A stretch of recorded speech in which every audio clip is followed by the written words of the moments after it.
Okay, happy Tuesday, guys. Hope all is going well.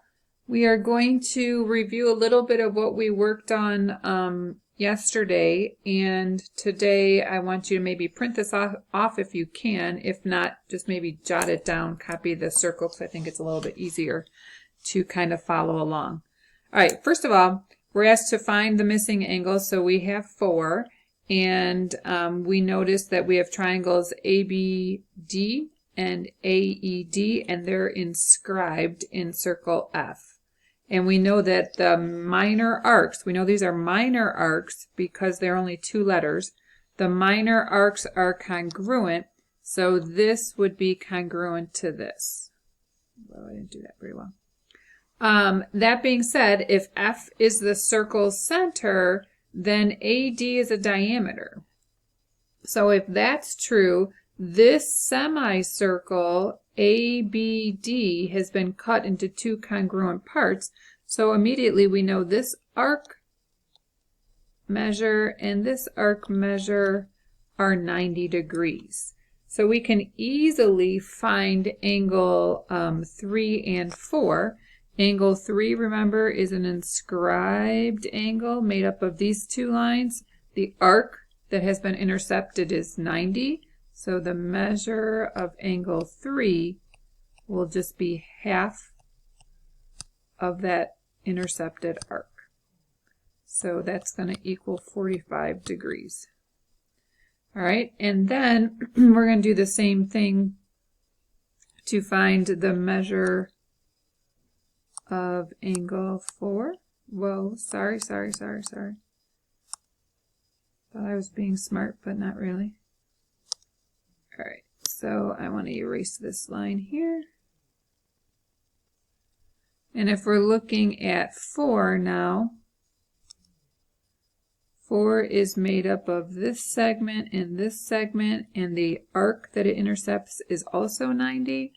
So the measure of angle 4 will be 1/2 of 90, which is also 45. So those are pretty easy. Honestly, it is going to be a little bit harder to find 1 and 2, so you have to think it through.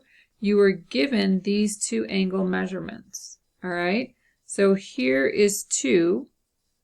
That's an inscribed angle. And across from 2 is this arc. And here's 1. Across from 1 is also an inscribed angle, is that arc. I hope you know that this is a semicircle. If this is a diameter, AED, that arc is a semicircle.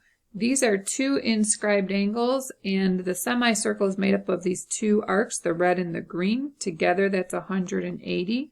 These are inscribed, so you're going to say, hey, by the way, the measure of angle 1, which is 12x minus 8, that's 1 angle, would be half of this.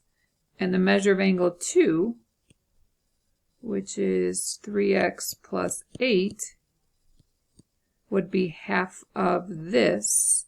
And we know together they make 180.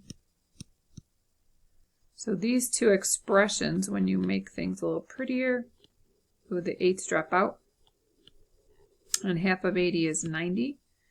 And when you divide, you get x is 6. All right, if that's true, we need to go back and figure out what these angle measures are. So we're going to plug in 6. So 1 would be 12 times 6.